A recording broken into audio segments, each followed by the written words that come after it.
Hey, welcome World Entertainment.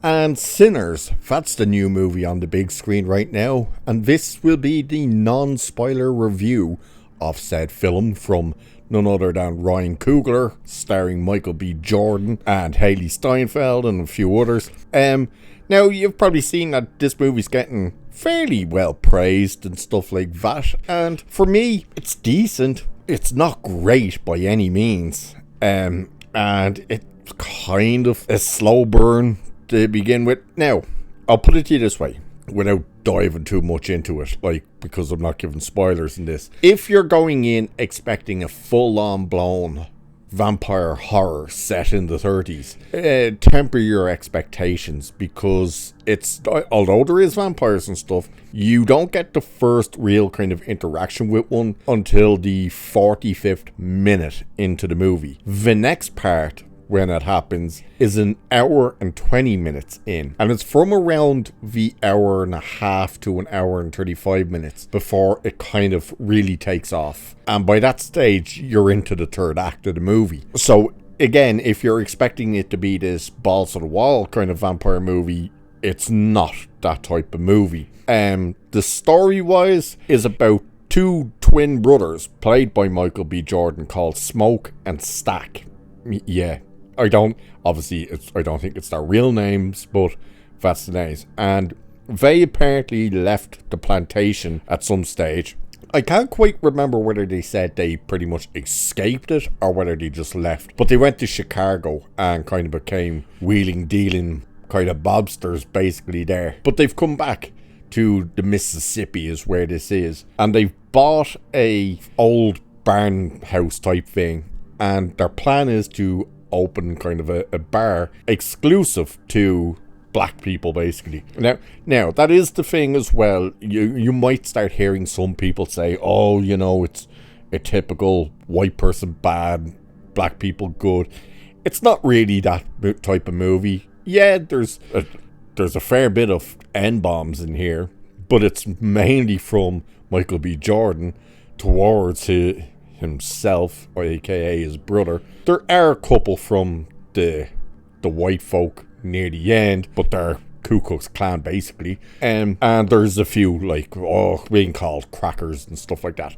There are a few things like that, but it's nothing major. It's not gonna make you go, oh, it's typical this crap. No, because it's set during the plantation, so it makes sense. But the whole thing, and basically the premise of this movie, that's the thing that will end up surprising you. It's basically a vehicle for blues music. That is literally what this is. And then kind of different types of music almost. Because when a song starts being sung or something in this movie, you basically get the full song. It's not like you hear a bit of it and then it stops. No, you basically get the full song. So the one thing they do with the vampires, which is something a lot of movies really kind of forget when it comes to vampires, is, everyone should probably know this, is that vampires cannot enter without being invited. And they very much stick to that formula, that when they arrive to the barn, they're basically trying to get invited in. And, a couple of them are kind of wanting almost to invite them in, while others are like, hang on, something's not right about this. And it kind of goes from there. But basically the movie really does seem to be more of a vehicle for music. Now the two brothers, they don't just come back with the ambition to open this. Apparently they've also stole Irish beer from Chicago and Italian wine. And that's what they're going to use to sell and stuff at the thing. Now, the funny thing as well is there are two Asian people. Well, there's actually technically three. There's a husband, a wife, and a kid, which is hilarious because they're talking with that southern accent. And it's like, you're Asian. Why are you speaking like, hey there, ma'am, how are you today? And you're like, oh, that's weird. What's even weirder is the daughter to the Asian family. You're like, that's meant to be your daughter. You look like you could be brother and sisters. What are you talking about? That's meant to be your kid.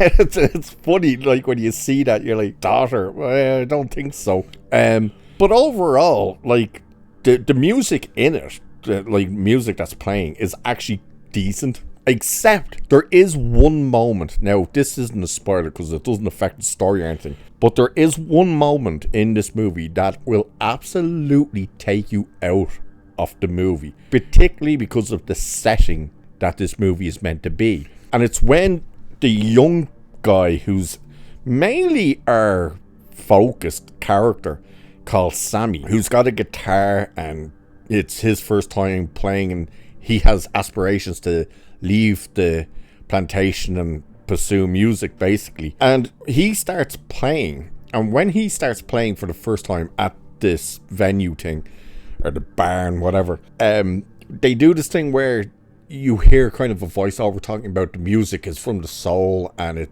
spawns generations and blah blah blah, and while he's playing, all of a sudden another guy ends up beside him that just like appears but in modern clothes on an electric guitar, and then there's just all this weird crap from like all different types of music, and it turns into rap music at one point, and it's like there's modern people running around, there's older people running around, it's so bizarre. I don't know why they did this scene and used that type of music at that particular time, but it absolutely takes you out of the movie. Now, what you should also know is there is basically a mid-credit scene. Even though when I say mid-credit, when the credits start rolling, they're showing you footage. But by the time the names stop, like where it says Michael B. Jordan and introducing blah blah blah, it goes into a full scene. And it's not a short scene either. It's like a 3 or 4 minute long scene. But there is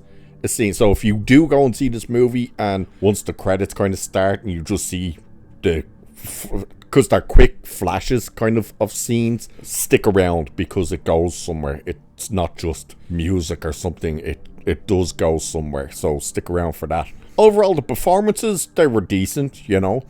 Hailee Steinfeld, she's not in it all that much actually, for someone who they were kind of saying, oh, Hailee Steinfeld, see her do this and that and stuff, and it's like, she's very briefly at kind of the beginning, then she shows up in like the middle, and then she kind of vanishes for a good while and doesn't really come back until like the last few minutes, which was interesting.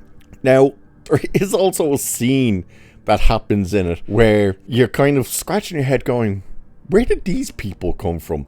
You'd have to see it to know what I'm talking about. But I was like confused with what was happening, and it was kind of like, I don't remember these people.